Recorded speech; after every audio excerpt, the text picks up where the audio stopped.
Hello, and welcome to the Valley. Today, I am your host, Janet Michael. We are on the Zooms today. I'm sad to say I'm not sitting in the lobby at Winchester Little Theatre, but I've still got Tim Bambara on the Zooms with me. He's going to give me all the details about all the cool, fun things that are happening there. So, Tim, thank you for taking the time today to jump on a Zoom and give me an update about what's happening behind the curtain at Winchester Little Theatre.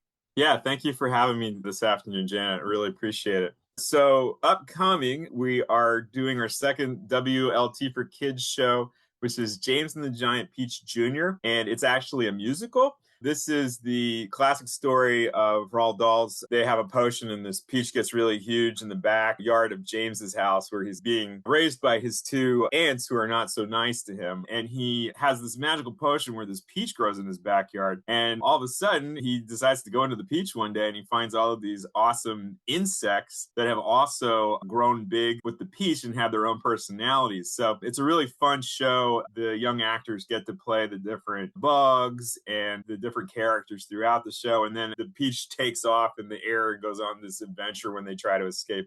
So it's really fun. It's got a bunch of good music in it. I got to interview the kids a week ago, and it's a really big group of young actors. They're really excited to put on the show. So that is going to open on July 18th, which is Saturday, and that will run till July 25th.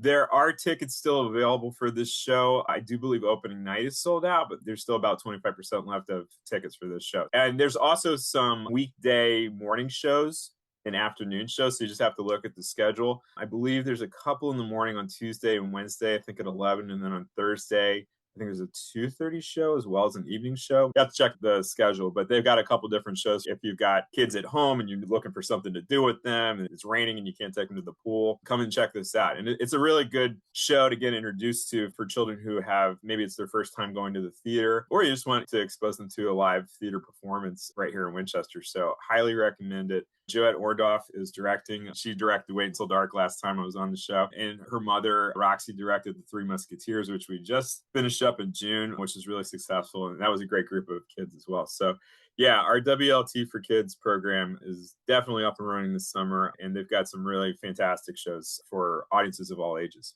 The WLT for Kids shows typically wrap up the season, but you don't run on a year to year. So that doesn't mean you're not going to have any more shows the rest of this year. Your season is mid-year to mid-year. So the new season will start in what, just a couple of months? Yeah, so we've got our main stage shows start up in September. So there's 5 of them. And then we do 2 WLT for Kids shows. The WLT for Kids shows are kind of like their own little separate mini season. We are launching our 2026-2027 season opening on September 11th. And the first show is a classic British farce called See How They Run. This is directed by Sally Anderson, who's a veteran at WLT. It's a farce, so it's a crazy mix 'em up personalities. It's set in World War II, and there's a bunch of different vicars who are essentially pastors in England. There's a couple different ones that come in and out, and they get very confused. And then there's an American who shows up who is also a former actor, who is friends with the vicar's wife, and they go off and they have their little side adventure. So he pretends to be a vicar while he's out, and when he comes back, he gets confused. And then there's a Russian spy that shows up. It gets very, very funny and fast-paced very quickly. So by the time you get to Act 3, it's all over the place. If you're a fan of farces, maybe if you saw Rumors a couple of years ago, this is definitely that speed. And then, of course, Sally's a brilliant director. She's got a brilliant cast. So that's going to be a really good opener. The second show is going to be the Wickhams, Christmas at Pemberley, and this is directed by Roxy Ordoff. This is a neat show. It's a popular play that was written by Laura Gunderson and Margot Melkon, and it's the companion piece to a sequel to their earlier play, Miss Bennet. So there's this play that takes place upstairs, and then this is the play that takes place downstairs in the servants' quarters at the same exact time. It's set at this house, Pemberley, at Christmas, and it focuses again on the servants' quarters. And there's an unexpected arrival of Lydia Wickham's infamous husband, who disrupts carefully laid plans amid the festivities. So there's a lot of misunderstandings. This is going to be a show if you like Jane Eyre, if you like that type of there's a really popular show on Netflix. Maybe you can help me out. Oh, Downton Abbey? Yes. If that's kind of your speed, this is the play for you. Next, we're doing a contemporary play. It's called Eureka Day. This is directed by Amy Thomas. This is a really neat play. I like the script for this one a lot. There's an outbreak at this very super progressive private school in Berkeley, and the parents are all gathering to talk about how to deal with this mumps outbreak. And they're all very well-meaning board members of this parent-teacher association. It really dives into the whole vaccination versus not vaccination debate. It gets pretty sharp and satirical, but there's also a lot of comedy in it. So that's going to be our show in January. In March, we've got Time Stands Still by Donald Margulies. This is directed by Trish Epperson. This is a drama that follows a photojournalist named Sarah Goodwin, who returns home from the Middle East during the conflicts in the Middle East back in the early 2000s. And she's badly injured while covering a story. Her reporter boyfriend, James, makes a pitch to help her to stay home for domesticity. But she needs to choose between, okay, am I going to stay home or am I going to go back out and do what I really love to do and pursue that life that I crave of going out there and taking photography in all these dangerous situations around the world. That's very intense, and it's going to be a very good drama. Then finally, we've got a big closer. We're doing Sister Act, the musical, and this is going to be a really fun one. This is directed by another WLT vet, Sarah Gomez. And this is a feel-good comedy that's based off of the hit 1992 film starring Whoopi Goldberg. So it follows her main character, Dolores Van Cartier, after she witnesses a murder and she's put in protective custody. And she goes into a convent and then, of course, takes over the choir and teaches them how to actually sing. It's got a lot of good music in it. It's got a lot of good doo-wop and some disco. It's a really fun script. So we're closing out the season with that. Let's take a break. And then when we come back, let's talk about how do I get tickets? I know that you have options for me to be a season ticket holder. You were telling me before we started recording that I can even actually pick my actual seat. So can we get in the weeds a little bit on how the logistics of all of that sort of thing works? Can we talk about that in the next segment? Yeah, absolutely. We'll talk about our reserved seats season subscription campaign, which started July 1st. So it's been going on this month. So absolutely. We're going to get all the details for that when we come back in just a couple of minutes. This Tuesday, April Davis will change the world. She doesn't know that yet. All she knows is that she went to justserve.org and volunteered an hour of her time. Browsing through dozens of service opportunities in her community, April decided to spend her Tuesday evening serving dinner to mothers and their children at a transitional house. She doesn't know she'll be serving a particular mother and daughter who will be spending their first night in this home. April doesn't know that the hot meal she'll serve is the first this mother and daughter will have had in a week, or that the simple smile she'll offer as she serves them will help them realize that things are going to be all right. Which is why this Tuesday, April Davis will change the world. See the difference you can make. Sign up for service opportunities in your community. Visit justserve.org.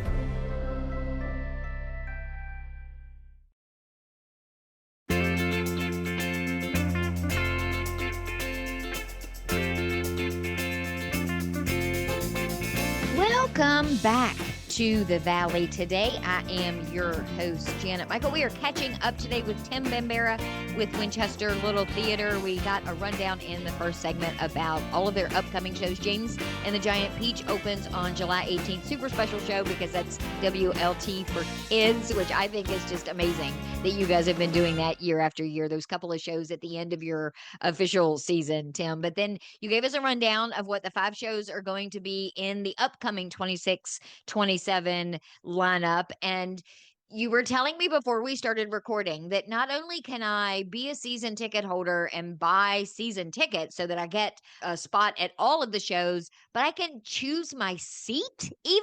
Yeah, so right now we currently have a reserve seat campaign for season subscriptions. So that opened on July 1st.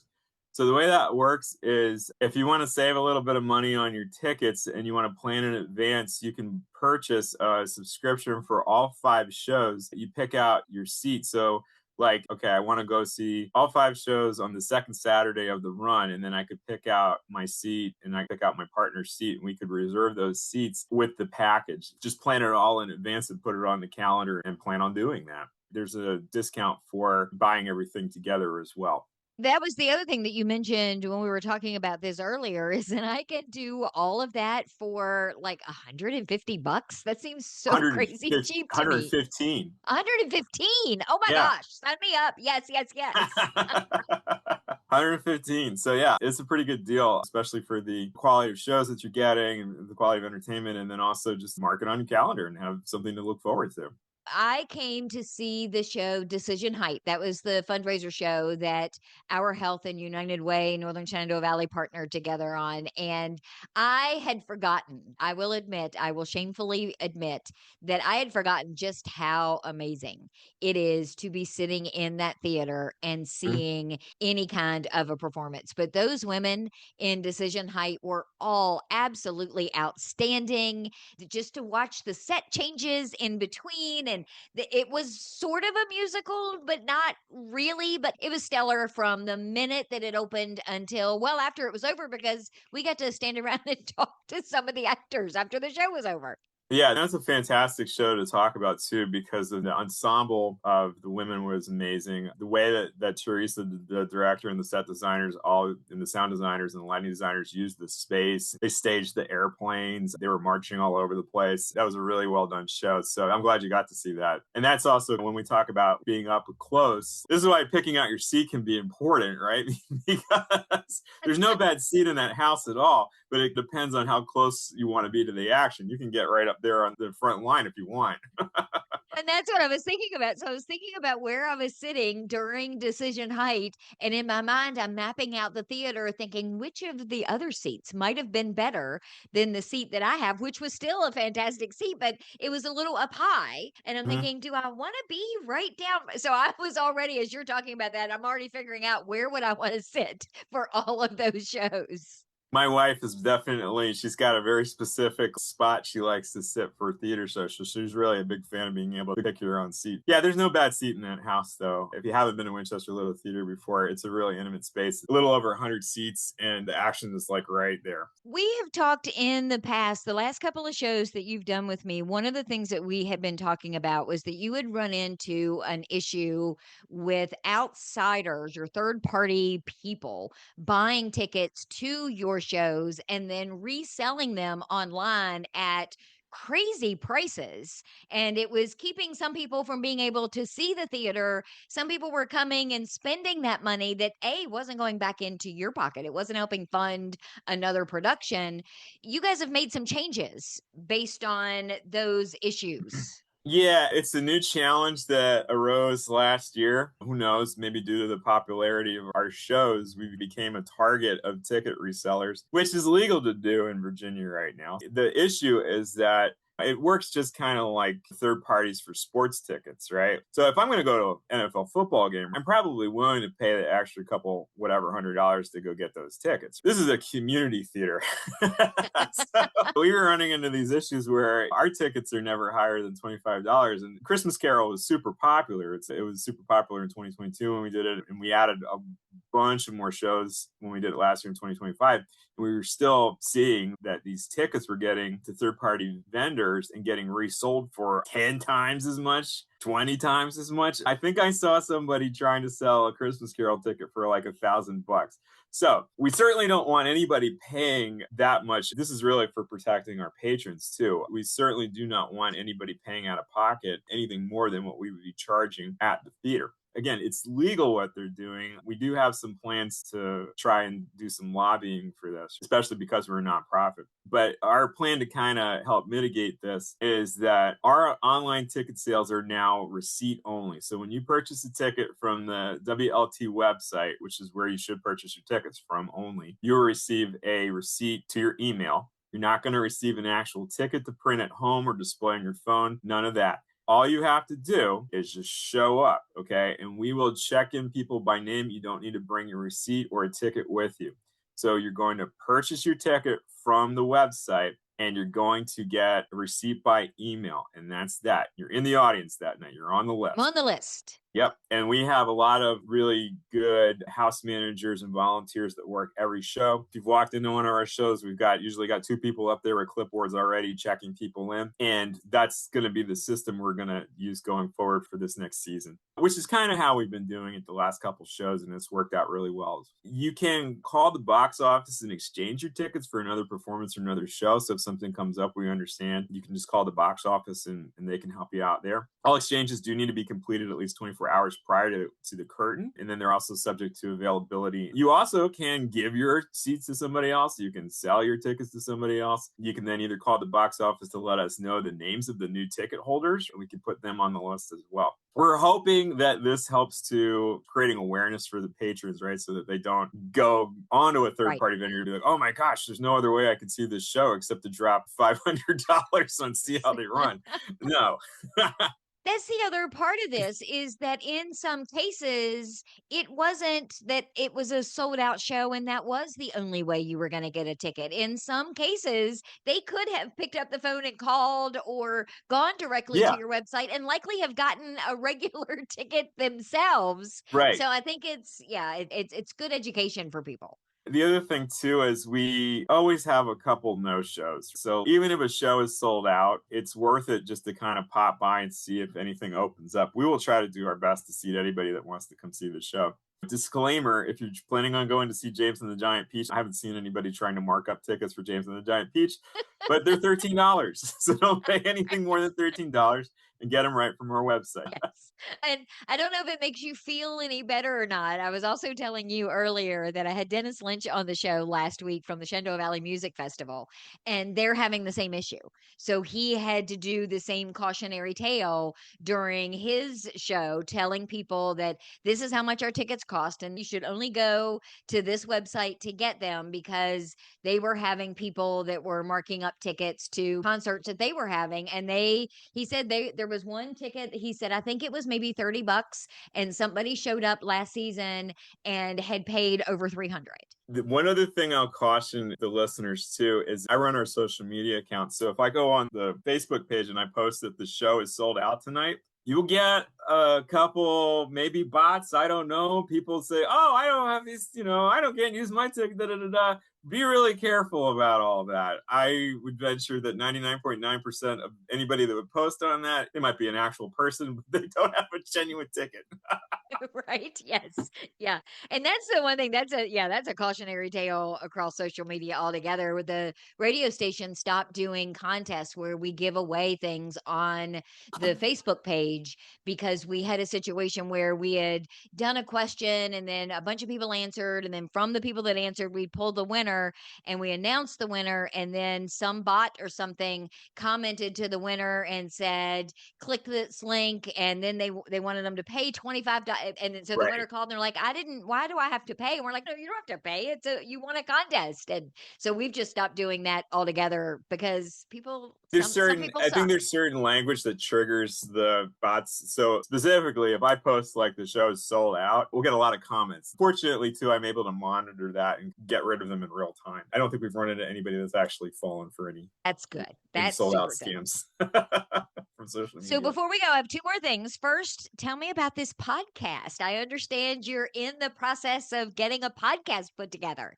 Yeah, it's really exciting. And I'm going to credit you for inspiring this back when we did the interview for Christmas Carol last fall. This idea was to be able to get theater practitioners on a podcast and kind of talk about backstage stories and what it was like to work on sort of productions and whatnot. So I kind of worked on it over the year, and Pam alerted me to this grant through the Winchester-Frederick County Convention and Visitors Bureau. I was able to put that together, and we were awarded a good amount of money to get some podcast equipment, and as well as doing a couple other things for PR, which was amazing. So I actually just purchased the equipment last month. Joey Basant, who's one of our really amazing technicians at the theater, was able to help me navigate it all and figure out what equipment to buy. And I did a little test at home with my son Brooks, and we interviewed Mommy, and it works really well. I'm excited to get it going over at the theater. And the idea is that we are going to try to put at least one out per month during the season. And we will interview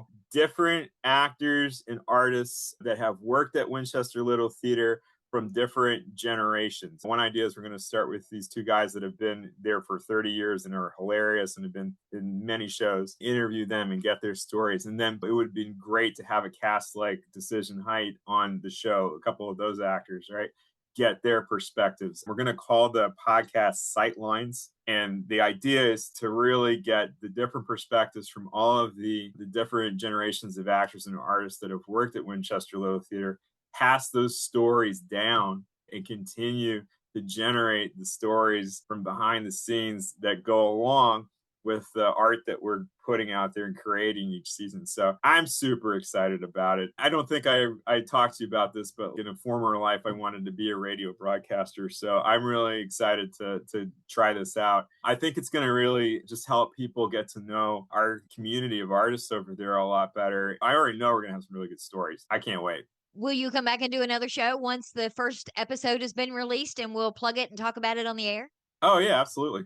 So where can people go get tickets? As we wrap up our conversation today, where should they go? Give me all of the contact points for Winchester Little Theatre. Yeah, so the main place you're going to go is to our website. So that's www.winchesterlittletheatre.org. If you don't want to buy a season subscription, that's totally okay. Our single shows go on sale on August 1st. So on August 1st, you can go in and you can buy tickets for each show that you like, and you can pick out your seat as well. So that's the main place to go. You can also follow us on Facebook and on Instagram. And I've got some younger artists that have actually taught me how to use TikTok. I let them kind of take the TikTok over.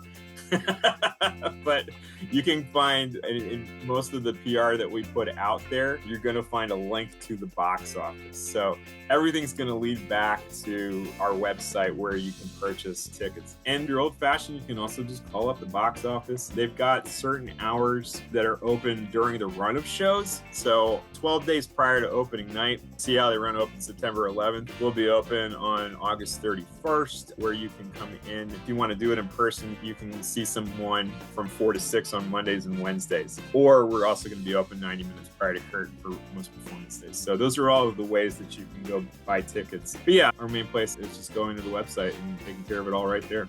Thank you, my friend, for taking the time to preview the upcoming season for me. I do appreciate it. Yeah, it's always awesome talking with you. I will be back tomorrow with a brand new episode of The Valley Today, just a few minutes after noon, so meet me here then.